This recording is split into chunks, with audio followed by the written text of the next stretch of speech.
Well, welcome everyone. This is our monthly Ask a Master Food Preserver program where we bring together online program food preservers to answer any and your questions that you have about food safety.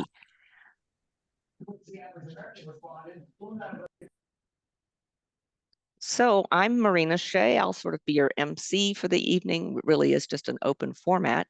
And we have a number of MFP volunteers here, Elena Alvarez, Tim Long, Henry Shaw, Paige Weiskirk, and Shalinda Wilkins. So we've got a wide range of experience here. Just a bit of housekeeping. Again, please keep your mics muted when you're not speaking, of course. And when we invite live questions, which will be the majority of this program, you can just unmute and speak up or raise your Zoom hand and we will get to you. At any time, some of you I know might prefer to be typing questions or not able to unmute. And so you can always submit questions or comments in the Q&A feature in Zoom. Note that's not chat, but Q&A. So if you look down at your menu bar, you'll see Q&A, or if you've got an abbreviated bar, you might have to click on more with those three little dots. And then that menu up above it will have a Q&A option, and you can just type your question in there. We may, depending on the number of questions, be able to answer some of those in writing from that, and everyone can access those answered questions, but mostly we'll try to do this as a discussion. And again, anytime during the open discussion, just speak up.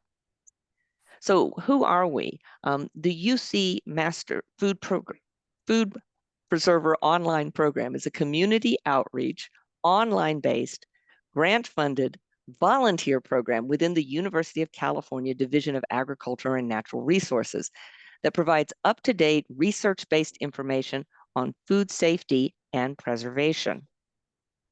Our mission is to keep Californians and the general public safe and well as they use culturally appropriate, research-based practices to safely preserve food in the home, reducing food waste, increasing food security, and providing engaging ways for Californians and the public to enjoy healthy food. We really do emphasize that research-based practices for safety. I'm not going to read you this legalese from the University of California, but I just want to emphasize we are volunteers and we do not speak for the University of California. So we are not going to imply in any way endorsement or opposition of any specific organization, product, or service when we speak of things. And we might, for example, show a photo or show an example of something or mention a product, but that's not an endorsement of a specific product. Just a method. All right, we like to open as you think about your questions. Maybe you came with some, maybe you'll just be inspired to have some, but a little bit of a teaser to warm us up. And we thought we would talk about troubleshooting in fermentation for just a few minutes. Why? Because we just finished a program on fermenting sauerkraut and kimchi, and that'll be available in the online recorded programs if you want to go back and catch that if you didn't. And we have coming up later this month a program on fermenting that is funky tea, kombucha. And as we thought about what some of the areas were where people get nervous about doing fermentation, we came up with stinky and ugly. So Henry Shaw is going to say a few things about stinky sauerkraut, and Paige Weiskirk will talk about her favorite thing, ugly scobies. So take it away, Henry. So if you've ever cooked cabbage or any of the other brassica vegetables in your kitchen, you know they can kind of smell when you cook them. And the cause of that is that brassicas have sulfur-containing compounds in them that are kind of smelly, and they break down in cooking and in fermentation to make volatile compounds that come off as gases that you can smell. That's normal. Sort of a sulfurous smell when you're first fermenting your sauerkraut is expected and is normal. If it smells putrid, like something rotting, and your sauerkraut goes slimy rather than remaining crisp and light colored like these, this is a sauerkraut in the process of fermenting. It's almost done. It has stopped bubbling. As it ferments, it produces carbon dioxide, and that carbon dioxide takes with it some of the volatile sulfur-containing compounds, particularly dimethyl sulfides, which are actually the main aroma component in the prized truffles, black truffles.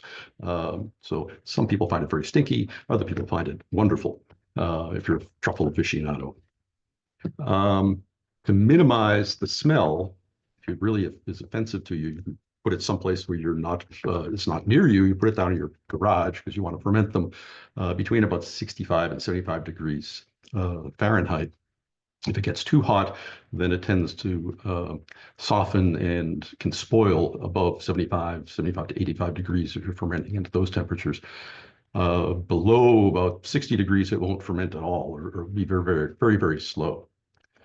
If you're bothered by the smell, there are devices. This is an airlock that allows the carbon dioxide gas to escape. It's a one-way valve, and it's got a little activated charcoal filter that fits in there.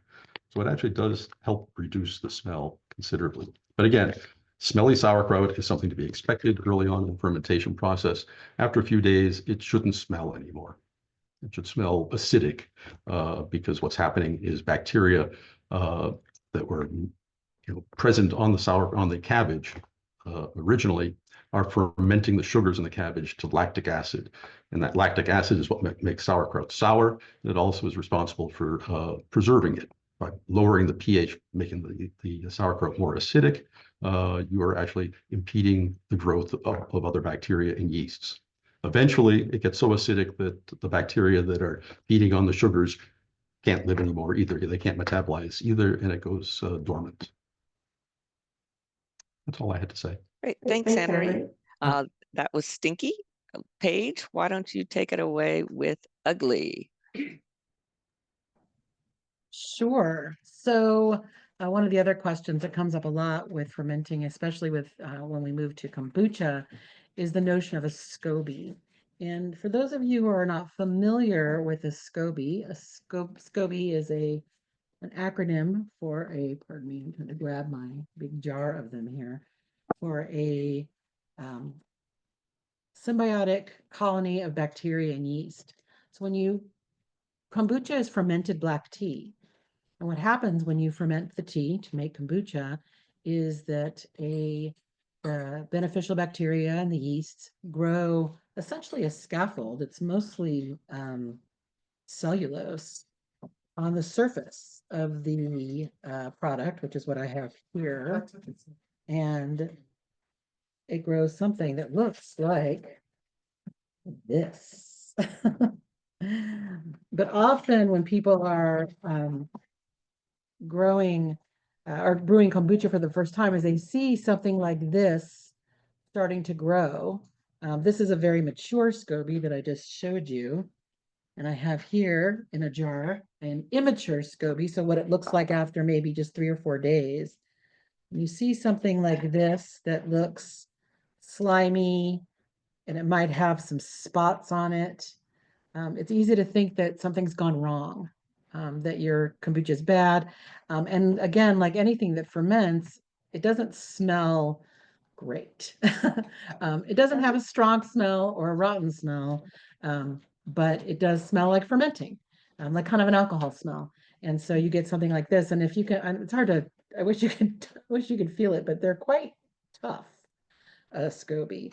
So yeah, but they are not particularly attractive. And like you saw on the opening slide, there was a picture there of several SCOBYs that I have growing. That's actually again, the inhabitants of this jar, where you can sort of see the old SCOBYs floating. There's actually a new one growing on the top here. That's actually not, what I just showed you is what we call a SCOBY hotel. It's where you sort of store SCOBY in between brewing batches of kombucha. If you're interested in brewing kombucha and you attend our funky tea class, Marina will be going over in detail sort of how that all gets created. But the thing to remember with kombucha is that it's not, a SCOBY is just not pretty. It looks slimy. It's all those things that we think are bad. And yeah, if something like that was growing on some jam or even in a pickle jar or on my sauerkraut, I'd be really concerned. But when it comes to kombucha, it's exactly what's supposed to be there. And even this is a particularly lovely specimen. So this is a second brewing of kombucha, and this particular one actually is passion fruit. So as gross as it kind of looks, it's just actual passion fruit in it. But at the very top of the jar, and it's really hard to see, and I don't want to open it. You can see it's bubbling. There's a little tiny SCOBY forming. And sometimes, so when we even go to drink it, there'll just be a little SCOBY on top, sort of. And it's harmless. It's cellulose. They become trash, but there's really nothing you can do with them once you're finished. Although, and I don't want to spoil anything from the program, but people have tried all kinds of creative ways to use used SCOBY, and it's like making leather out of it. It's pretty weird stuff, but you can see again, and all this stuff you're seeing in this jar is totally normal. It's safe, it's healthy to consume, and it's just what it looks like. So yeah, SCOBY is ugly. Great. But people give them names. Oh, my like their husband just sourdough. asked. So my big one I just showed you is SCOBY 1 Kenobi. So Thanks, Paige. All right, let's just throw it open. Our program is really about whatever questions that you have, whether it's fermentation related or anything else. Feel free to just unmute and speak up. Hi, this is Doreen Spires from Reno, Nevada. Hi, Doreen. Hi, I have a question about strawberries. I have lots of frozen strawberries and I want to make jam out of them. So do I measure them first, let them thaw out and use everything? Or do I let them thaw out, let the juice separate and then measure the strawberries?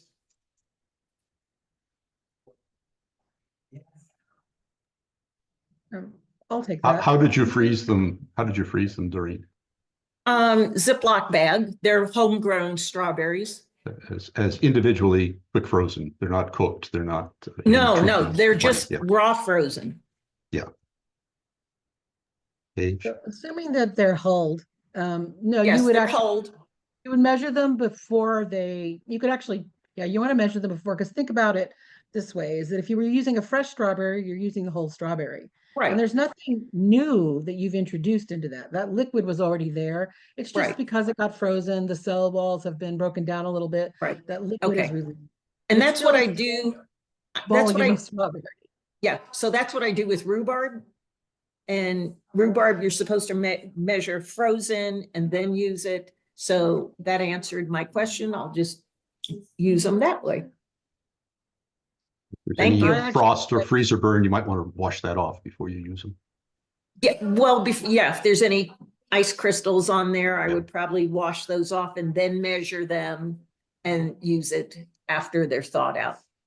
Great. Actually, a good tip for freezing fruit is to freeze it in quantities to use in favorite recipes. So for example, if you knew you were going to make a strawberry pie and your Right. strawberry pie needs 3 cups of strawberries, freeze it in that quantity. So you Yeah. know that, like I do that, I'll have 1 bag of like apricot, these are the apricots going in an apricot pie. It's already measured for me. Right. Really easy. The same thing with strawberries or anything. So if you're going to make jam, but for people, just go ahead and when you're thinking of like what quantity to store them in, if you want to think about what you're sort of what you think you want to do with them in the end, and just makes life Well, easy. A big mass of frozen fruit. well, you the can toss problem it with in and strawberry not- jam is you mash them and then you measure them. So would I mash it first and then freeze it in mashed? It would take less space. You could certainly do that. That's what I just thought about that as I'm sitting here. When she said, measure them first. So but I never know what I'm going to use these strawberries for. That's, I have a request for strawberry jam.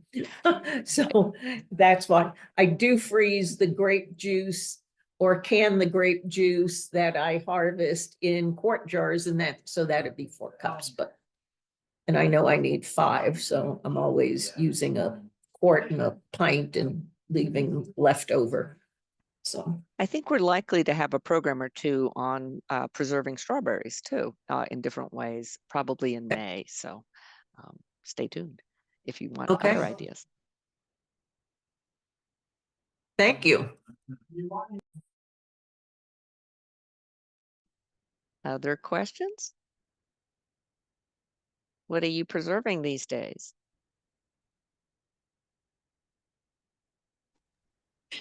Hi. Q&A is not Oh, working. go ahead. The Q&A is locked or something. Oh, good to know. Travis, Q&A appears to be locked. Can we check on that? And in the meantime, if folks can unmute and speak up, we'll just take it live. Sue, Well, did we you have a had question? we had 2 inches of snow yesterday, so I'm not preserving anything at this point. Yes, I had a question. So I'm new to canning, and I'm getting conflicting information. I had wanted to can fruits, not fruits, homemade soups and stews, but I'm hearing conflicting information. You can't do that. So can please somebody explain to me what you can and you cannot can in terms of soups or stews? Thank you. Soups, if you're talking about pressure canning, because if you're doing soup specifically, you're going to be using Yeah. low pH vegetables and possibly meat. So you're going to want to avoid anything with pastas, anything that has dairies or starches. There are some recipes that have potatoes, but they're in very specific quantities and they're diced specifically for that recipe. That's the normal guidelines for pressure canning soups. And I should just add, you can pressure can, you can make your soup with, whatever else you want in it, your vegetables, whatever, and just hold back on your starches. And then when you take it out of the jar, you can throw in, a handful of orzo pasta or whatever it is as a finisher. So typically you would add your starches then after the canning process, but at the time of serving. And Yeah, and there's to like add one if- more thing, there's like one other common thing that you can't do. You usually cannot can pureed soups. You can typically the pureed soups as chunks and then puree when you open the jar. But in general, pureed soups are a no-go for canning. Thank you, everyone. And the And there are reason actually for a that. lot of really great recipes for pressure canned soups and chilies and stews on the National Center for Home Food Preservation. Has a ton of free recipes. The Ball website has also lots and lots of free recipes, and our own website has lots and lots of free recipes. They're all tested. They all have really good directions for making home canned soups and stews and all kinds of different chili, all kinds of things that you can make ahead and have it ready. Just a technical thing, Travis, does say host is disabled Q&A, and now that I'm not a host, I can't chat back to you. Okay, thank you for letting me know. I just wanted to Whether add a I back just happen to comment. have been pressure canning chicken broth today. So this is on my counter waiting to like 24 hours to make sure that everything's sealed. So you can definitely pressure can soup. You just have to make sure you're using the right recipe. I just wanted to add that, the reasoning behind some of these restrictions and rules of thumb, if you're not if you're trying to look at a recipe and again, using approved sources, a .gov or a .edu source, or the Ball Canning Book or tested recipes is you want the heat penetration when you're doing the canning process to be thorough in order to kill, the various microbes and so on, that you don't want to have sitting on your shelf. And so you need to be careful about density and hence the pureed problem, or the size of the things you're putting in matter because, big chunks of things can create problems for heat penetration and therefore it's a safety issue. So that's why you really are looking for approved recipes. Okay. Hi, Renee, Merced, California. I was, so if parade soups can't be done, how do we get away with parade tomatoes? Typically, they'll be high acid. And so that the higher acid content, and when you can tomatoes, actually there are because some tomatoes are lower acid, there are some recommendations for adding citric acid or commercial lemon juice, but that acid then inhibits the growth of things. But a normal soup is going to be, often low acid, and so that's why you're going to the higher temperatures for pressure canning, and you have some of these other restrictions. The other part of this that I want to add to is that tomatoes are something that have been really super thoroughly tested with canning. So we have lots and lots of different ways that we can cut them and still be safe. But if you actually take a look at the recipe for soup on the National Center for Food Preservation, it's actually pretty general and you can do a lot with it. And so they've tested that recipe with chunked ingredients. I know that Ball has a pureed tomato soup recipe, for example, and they've tested that. But they didn't go to the trouble of testing every single pureed soup out there, especially since usually you're pureeing soups at the end. So when you dump out your jar, you can just puree it then, and that's totally safe. Okay, thank you. In addition to that, back to kind of Elena's point about the science of it all, is that keep in mind too that tomatoes are not a starch. So even if they're being pureed, the way in which starches interact with water in a suspension is different than what's happening in a pureed tomato. There's no starch there. Most of the other things, or I shouldn't say most, but many of the other things that we would think of pureeing are in fact starchy. Peas, legumes, potatoes, those do contain starch, and those things interact differently with liquids. And so the whole issue of sort of how much water is in that, and how available that water is and all of that are all factors in this testing that we're talking about. And so tomatoes being mostly water and not being a starch at all, and then the fact that we typically add an acid to it, and tomatoes themselves are fairly, or most of the time fairly acidic, depends on the tomato. But all those things are factors. It's a density. The density of tomatoes pureed is totally different than squashes, say, or and that's what it is. It's also the viscosity, how much it resists. That's what viscosity moving. and density Viscosity, are gonna be the same thing. They're different, but viscosity is how much it resists being deformed, whereas density is how much it weighs per unit volume. So how does it differ with the commercial canning people, like for doing wash soup, as opposed to home canning? Yeah, so commercial canning is a wildly different process from what we can achieve at home. They have equipment to heat things to higher temperatures and equipment to monitor everything that we just don't have. So we don't do those things at home. Stir things at pressure that we can't do. Yep. The answer is really just they have different equipment than what we have access to.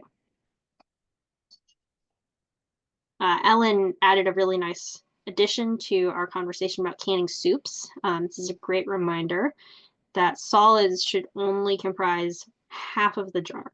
And then broth, water, other liquid needs to make up the other 50%. And we have to be aware of the head spacing. Yep.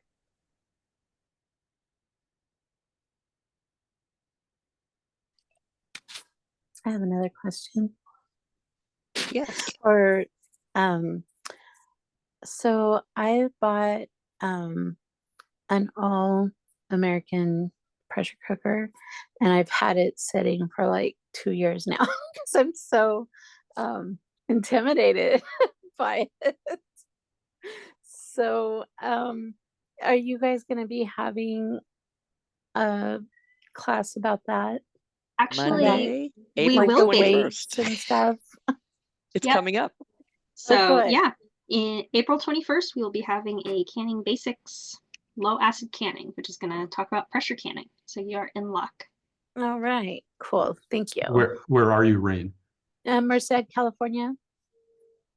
Does Merced have there's probably a county-based program that has live classes too. It's probably not too far Oh, from there. okay. If you go on the events page of the UCANR Master Food Preserver website, you can search and see what's up. Okay, great. Thank you.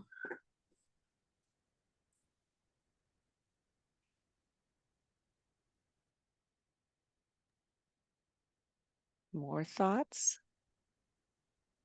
Questions? I'm glad that Ellen helped us test out our Q&A. It's open and taking things. Well, in this lull, I'm going to ask Shalinda then about, we were talking about sauerkraut before the program, and it wasn't just stinky. There's there are sometimes ways that sauerkraut can fail, and sometimes we don't necessarily know. But Shalinda, do you want to share some of your exhibits there? Yeah. So this is what happens when sauerkraut goes bad. So you can see it's got a whole ring of this white viscous substance. It's got cloudy liquid. Sorry. And don't think I could show you guys, open it and show you, but it's formed almost like a SCOBY. It's gotten that bad. So that is what happens when it goes bad. And before you ask, it's not any particular thing that I can figure out that I've done wrong, because the other ones that were in the same batch are fine. And I use two different types of lids. So this one has the nipple, and then this one has, the other two have this kind, which has got a opening on the lid. And I've used these before for lacto fermenting pickles, and I've never had any problems. So I'm not sure what happened with that one jar, but it could have been anything. So if you see things that are basically their own animals, it's bad. And I will have to discard this later and take care of it that way. So there is my bad sauerkraut. And yeah, that's the kombucha. Well, thank you for keeping it around to show us. Yeah.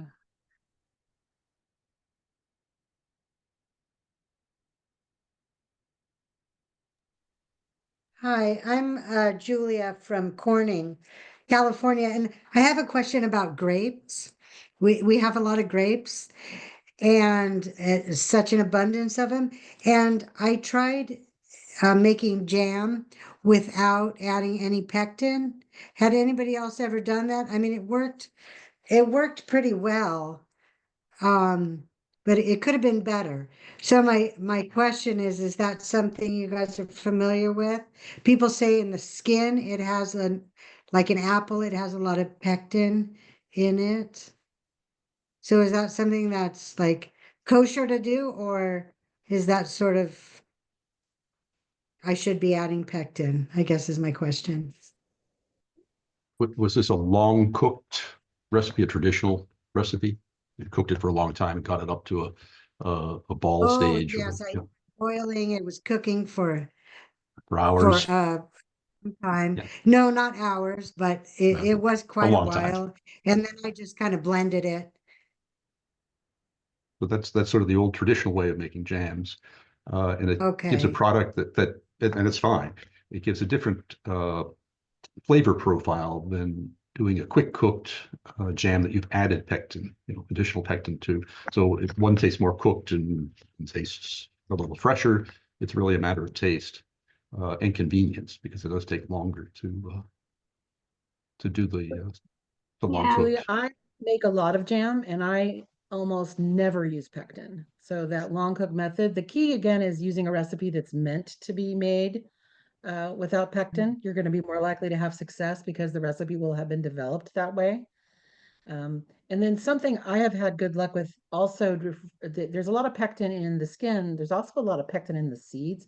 So sometimes I'll take the seeds and put them in like a little mesh bag or a little linen bag and tie it up and throw those in. So I'm just going to pull some of that pectin from the seeds as well. And then just discard that. Obviously, I don't want it in there. But the long cook, there's nothing wrong with doing a long cook jam. It does take longer, so rather than, I don't even know how long it takes to make jam with pectin, to be honest with you. But for those of you who haven't done a long cooking version, you have to cook it till it's 220 degrees. And so that can take, depending on, a number of environmental factors, 45 minutes. And so you do get a product that is much more cooked in flavor. It doesn't have that kind of bright flavor. It has a more jammy, caramelized, think about like pie filling flavor, which personally I really like. So if you like that, long cooking jam is great, and you never have to worry about having pectin because it's in the fruit. I will comment though that if you are going to do that, you want to use a fruit that is already high in pectin, or you're going to have to add a fruit that's high in pectin, like apples, and which not all fruits are. So, but yeah, definitely you can totally do that. Okay, thank you. And I noticed we have in the chat, Elena found the National Center for Home Food Preservation recipe for grape jam without added pectin. So that would be a good approved recipe.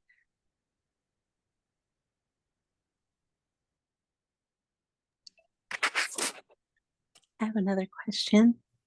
Yes. Okay. What do you guys think about the steamer canner or steam canning? There you go. Atmosphere steam canning, two thumbs up. Oh, good. Okay, I bought one of those too. As long as they're the dome style, they are safe for high acid foods. And they're awesome. I don't much know less water. the dome style. Is it the kind that Is has the like deep a part on the top or on the bottom? I'm sorry, say it again. Sorry. So usually they have like two parts, a shallow part and a deeper part. If the deep part is on the top, then it's a dome style. Oh, okay. I don't know. I'd have to go back and look. It's somewhere. Yeah. Also, I know that in my closet. There's one brand I think that makes one that is basically just a giant pot with a lid and a hole, and that type is not what you want to get. Okay. Yeah, I think that it does have two parts. I'm pretty sure it does.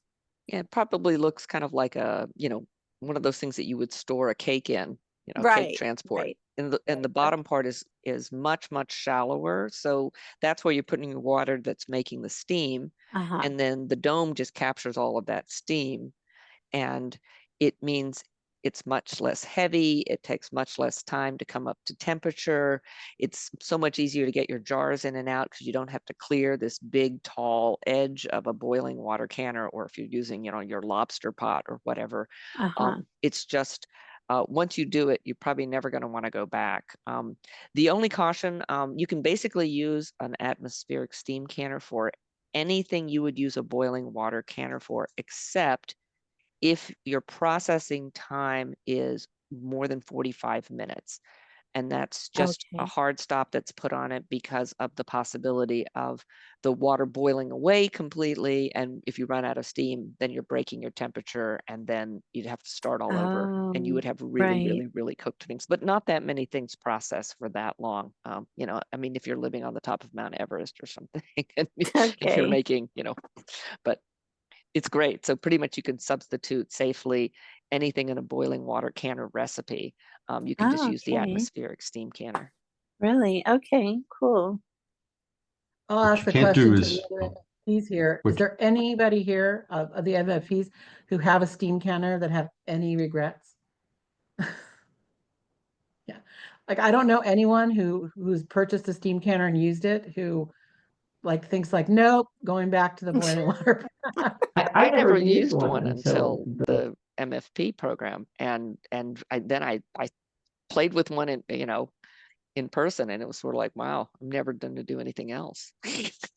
Nice. Okay. Since The- I the- got my steam canner, I had not used a boiling water canner. Oh, until we did the last canning basics class, and that's the part that I was to teach. So I had to use my boiling water canner again, and oh, I miss steam canning is the only way to go. It's And just I so. want to tell you, Tim and I did that together, and the reason he had to do the boiling water is because I called dibs on the steam canner. Cheater. I did want to add one other limitation, which is you cannot stack multiple layers of jars in a steam canner. And while you technically might be able to fit some of those little shorties in, it hasn't been tested for safety for being able to do the penetration on a stacked layer of jars. So if you really, really, really wanted to, stack a bunch of things, and you usually do that in your, lobster pot for boiling water canning, then use your rack and go back to that. But otherwise, Okay, that's great. Thank you. You do have to put a separator between the layers in the boiling water canner. So a grate or something just to keep the jars apart from one another so water can circulate around them. Okay. And that's true in a pressure canner as well. When we talk about stacking, we don't mean actually stacking like one jar directly on the top of another jar. There's always something in between. So water, steam, heat can circulate around everything that's in the container. So when we say stack, we don't really mean stack. Got it. I have a question about electric pressure canners. Yay, nay, what are your reviews on those? The electric pressure canners. We don't have any scientific studies on any of the current ones on the market. Maybe in the future we will get science to back their efficiencies, but right now we don't have anything. So You're asking. she was asking about the electric pressure canners. Now, I do believe there's a water bath one that I think we have started using, but as far as a pressure canner, no. Go And ahead. you're asking specifically about pressure canners, not pressure cookers, right? Sue? Yes. Yeah. Because someone I know, she is big time into canning, and she recommended an electric pressure canner because it can keep stuff up to a certain temp, and it's automatic and stuff like that. yeah, there's some fancy new products out, but we just haven't seen the reliable testing results on them yet. And I just should add, it's a different object altogether, but a lot of people have Instapots now, and people want to know if they can do canning in that, and that is not a reliable way to do pressure canning, because the temperature cycles up and down. It's just not the same thing as the pressure canning for a low acid food. And if you're wondering like why you would need to test it, is that the more automated the products are, the more appealing they are often to those of us using them.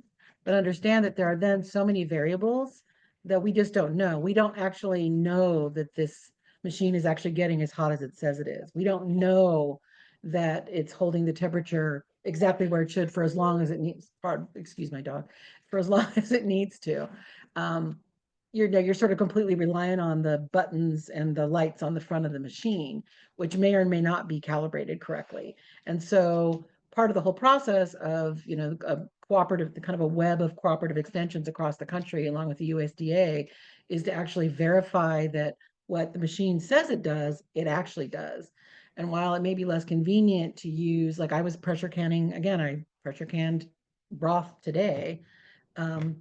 Is that when you have visual cues like steam and thermometers and things that we can rely on to verify that you're actually creating the environment you need to create in order to preserve a safe product.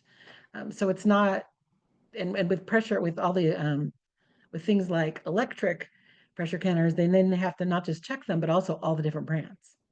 So that's why we just don't have that yet. That's a lengthy and expensive process that has to happen.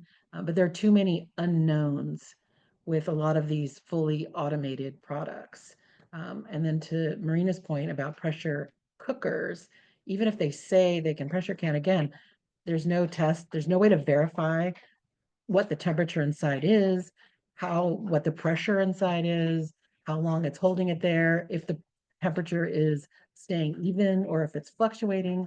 There's no way to know. So even if the box says that you can use it, you can use or even if someone on the internet tells you you can use your Instapot to pressure can, you can't. It's a bad idea. The other thing is not just the time at temperature. The approved recipes also take into account the time it takes to get up to pressure and the high temperature, and the time it takes to cool down. And all that is factored into the safety margin for what you're trying to do is get rid of botulinum, Clostridium botulinum spores, the organism that causes botulism. And you have to get to those temperatures for sufficient time to get rid of those spores. So testing has been done on those steam canners that are not electric. Is that correct? Yes, fairly recently. There's also the safety aspect of the electric ones. So a pressure canner has locks on it to keep the lid from blowing off with all the pressure. The electric ones are notorious for failing. If you know that some brands, I'm not going to give the names, but they were sued because the lids popped off in the middle of cooking. It's pressure cooking. So that's another thing that isn't taken into account, that the manual pressure canners that aren't in the electric yet. So there's a huge safety problem currently that has to be overcome, and we need more research. Also, electric tends to fail over time. A manual, it tends to be either the gauge or the gasket. So those are easy replacements that you can do on a manual pressure canner. You can't do that on electric. Once it's gone, and it has to be calibrated with every use. Whereas with a manual, if the gasket looks bad, we would just replace it. If the vent gets clogged, we clean it. If the gauge stops working properly, we replace it. So you have to keep those things in mind as well. There are a lot of different types and ways that approved pressure canners, though, can be configured. There are lots of brands out there. We did a little mini show and tell of some of the different types at the beginning of our Ask a Master Food Preserver program. Was it a month ago? Paige and Tim had lots and lots of toys. I think it was the March program, not February. And so that's also available in our past recorded programs if anyone wants to just take a quick look at that. But if you're shopping, I mean, it can be an investment to buy a good pressure canner. And so you want to, take a look at some different types probably.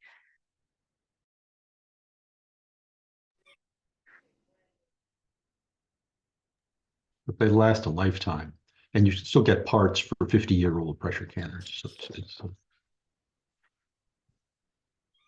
That's why I bought the All-American one, because it just seemed like a wonderful pressure cooker. And then also, like, it had a whole bunch of tie downs. So I was, just thinking that would be a lot more safer. So I have, oh, go ahead.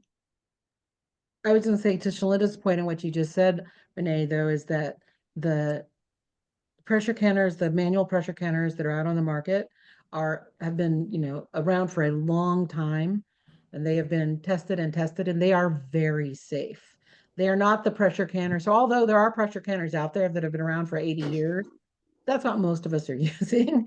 And modern pressure canners have all kinds of safeguards on them to release, so they release, like, again, I was doing it today.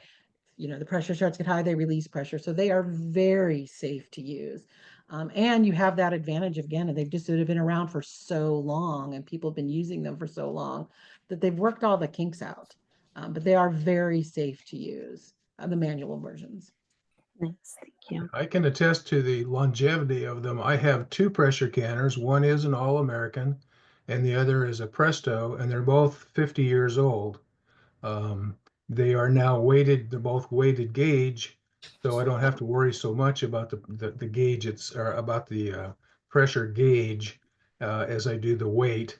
But there's still, I retrofitted one of them. Parts are available for both companies for gaskets and for various parts for them. So it's the All-American is going to be a more expensive because of its well, its construction basically is a bit more substantial and costly. But they're wonderful machines. They will just keep working for years and years as long as you take care of them. Nice, thank you. So I just have one more question. So I bought a 21 quart, and that is a lot. Do I have to have 21 quarts in there to brush? And this might be silly to do that, or can I have, you know, half of that? So it should specify in your manual how much water you need to put into the pressure canner. It's not going to be 21 quarts. I don't know what it is off the top of my head for All American because I have a Presto, but it's usually only a few inches in the bottom. But again, double Okay. check your manual. You're not Okay. submerging the jars in water, Yeah. unlike boiling water canning. Okay. Okay. So it's Also- not 21 quarts of cans. No, but you should check your manual because different models have different minimum quantities Water. you can process. So for example, I have a Okay. ball and the minimum is 2 quarts or 4 pints. And actually the workaround for that, if you were wanting to pressure can a smaller quantity, is just to can some jars of water. So you'll just put jars of Oh. water in the place. So if, like, for example, mine, let's say I don't want to do 2 quarts, which is actually not very much, but I want to do 1, I would just put in another jar with Filled water with in it. water. Oh, Filled with water, okay. and, to sort of take up that space. But yeah, every model will tell you what the minimum amount of water that needs, and like, so example, for mine, it's 250 milliliters. It's that small amount, which is a cup. Or and your manual will also tell you what the minimum quantity of sort of product you need to put in it to use it safely. So read your manual. Some That's of them great. will Okay. actually have a mark inside that says water fill line, and it's usually around 2 inches, maybe 3 of water. And as far as the number of quarts you can put in one, that depends on how deep it is more than anything. My Presto, I can do, let's see, I can do easily 14 pints, but I can't get that many quarts because it's just not deep enough. Oh, okay. So Claudia has put a question into the Q&A. I think, Elena, you're going to take this. Just because the jar forms a vacuum seal doesn't mean that the correct procedure was done to kill the pathogens, correct? You need to follow the recipe. Yeah, so vacuum seal, the vacuum seal that forms on the jar is really only indicative that it's sealed. It doesn't actually tell you anything else about what's going on in that jar and whether or not it's safe to eat. So you're correct. You do need to follow the recipe. You do need to make sure that it was processed according to that recipe. And that would give you a safe product as long as you're using a reputable recipe. That seal can honestly form even from just, putting a lid on a jar that has something hot in it. And that's not canning, right? That's not going to actually preserve what you've got. That's a practice that used to be relatively common for stuff like jams and jellies. We call it open kettle canning. It's no longer recommended. And that's because you're basically just sealing the jar with whatever pathogens happen to be in it at the time. You're not actually going to kill them off with heat processing.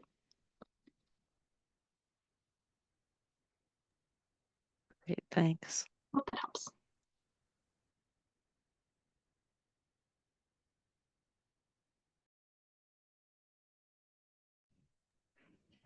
I actually have a question for you. This is Lisa. I'm actually in Illinois. So I very much thank you for letting me boondoggle you here.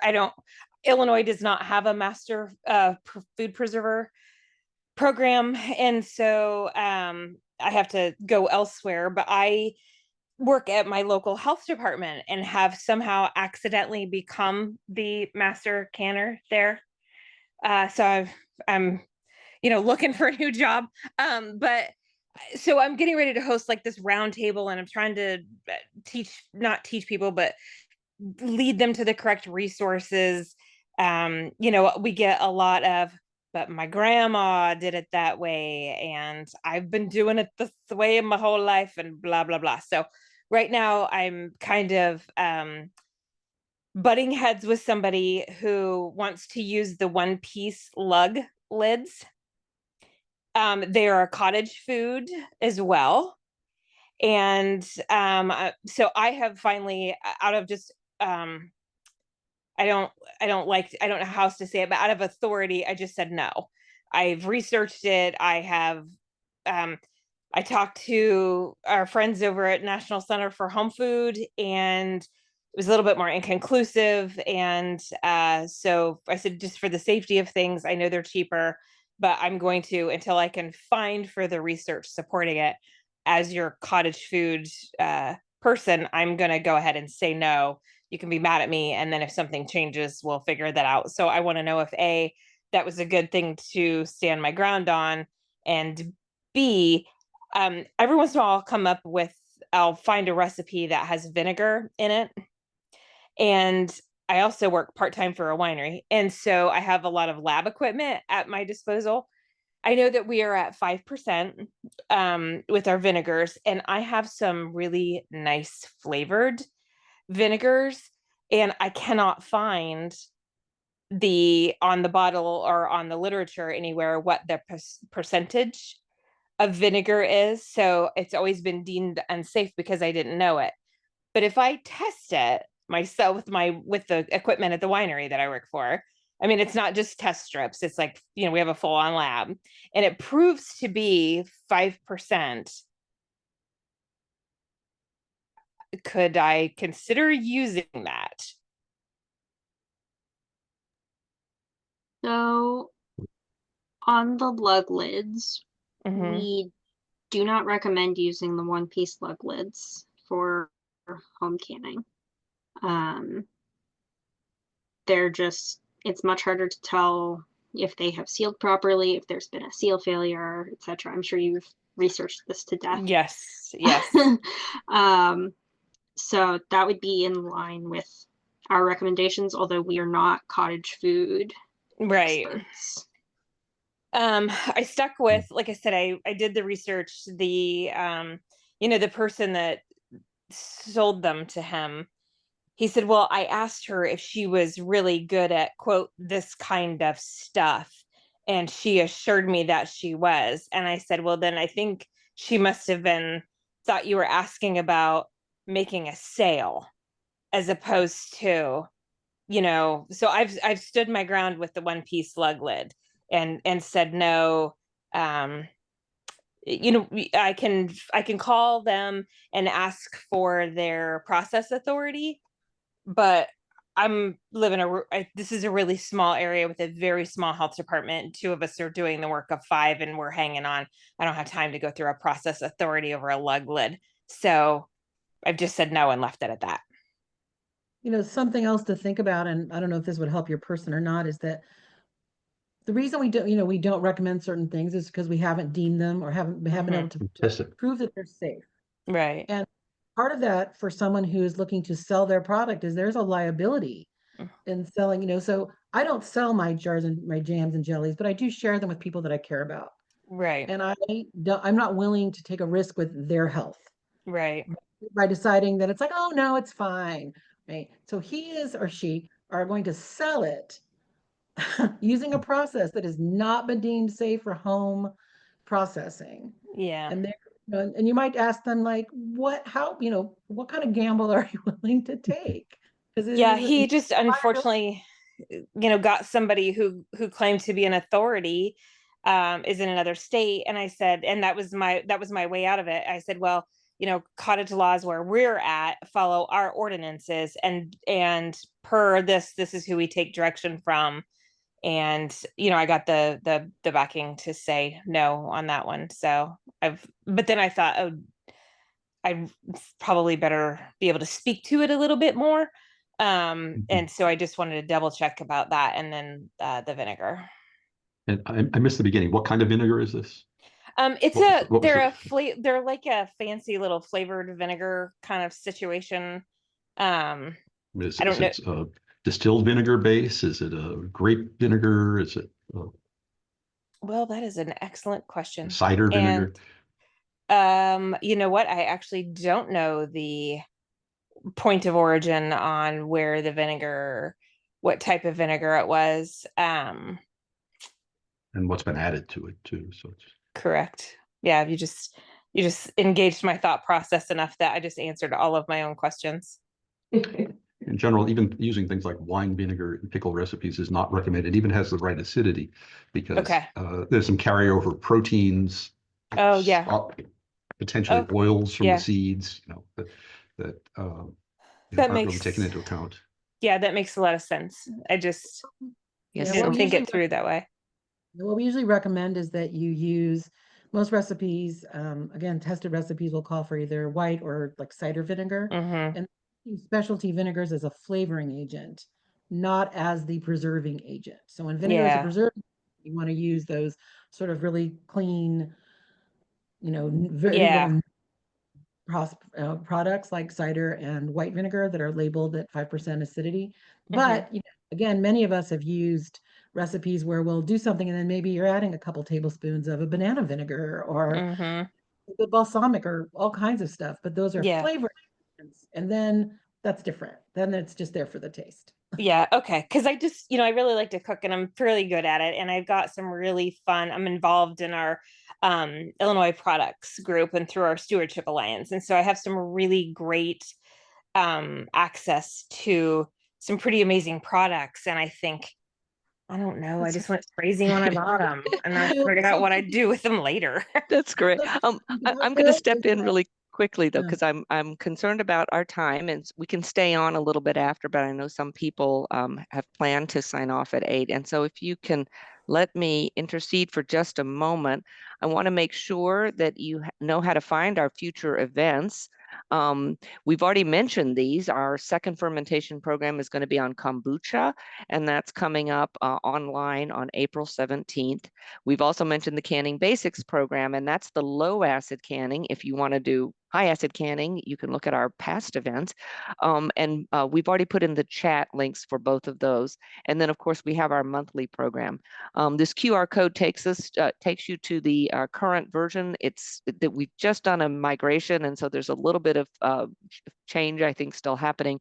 But this should get you, or a search for UCA and our MFP future events. Events will get you to a lot of listings, and there are a lot of counties who are doing online programs as well. I've mentioned our past online program recordings.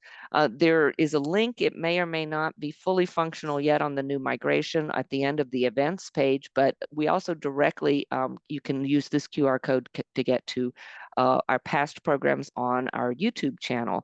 And those often come with a lot of resource packets and recipes and so on. We do a wide range of topics. If you want to get more involved in food preservation, we have a monthly newsletter that you can sign up for. It comes out near the beginning of the month.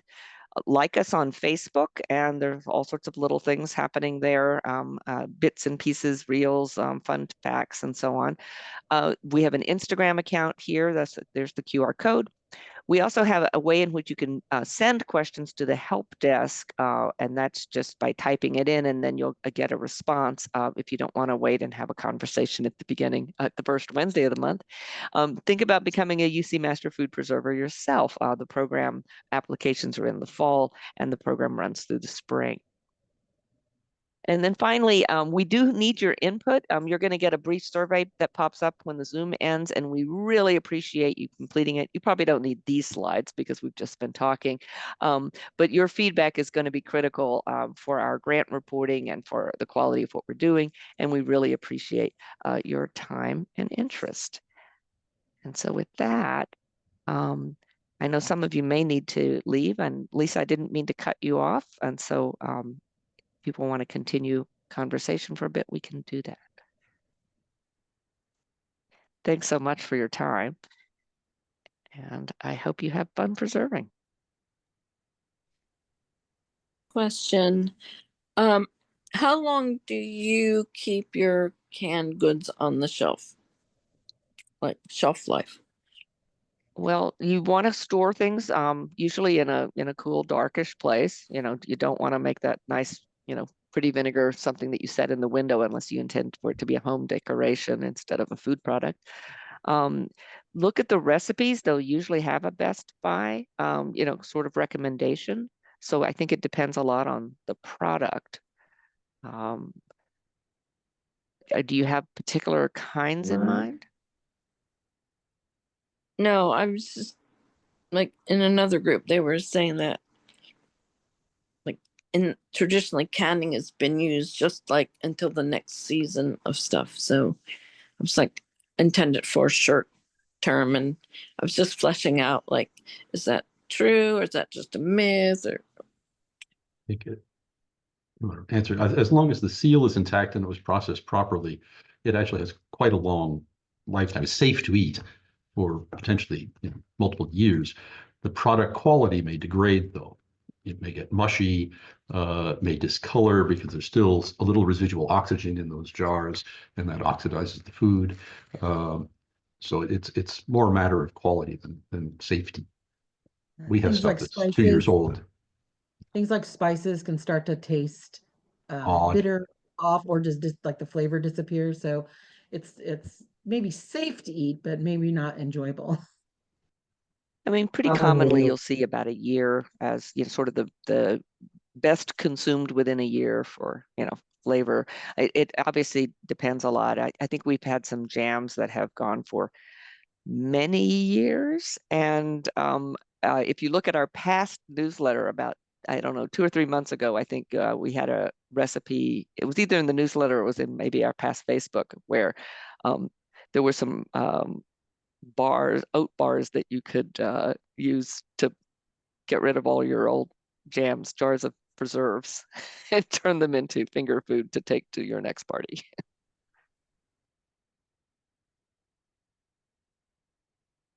Okay, any other questions? Yes, I'm sorry. I don't mean to Yeah. I hope I'm not taking anyone's time. The reusable lids, Tadler, is that how you say them? Tadler lids? What do you guys think about those? We're still using the metal lids, just the 2-piece metal lids at this point. We are waiting for research on the Tadlers, or Harvest Guard is the other brand I think we have here in the States. But I understand. I'm waiting too. Okay. Yeah, I bought a whole bunch, so I'm hoping that they're good.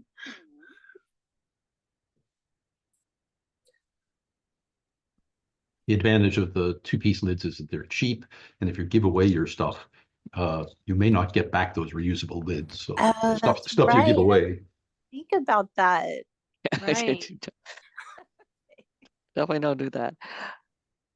All right, Rain. I hope that we see you at the at least the low acid canning program coming Yes, up in a for couple of weeks. sure. And others, thanks everyone for your time. You. I think we're going to send you all off. Please do try to do the survey, and we hope to see you at a future event. All right. Thank you so much. Thank you. Bye-bye. Bye.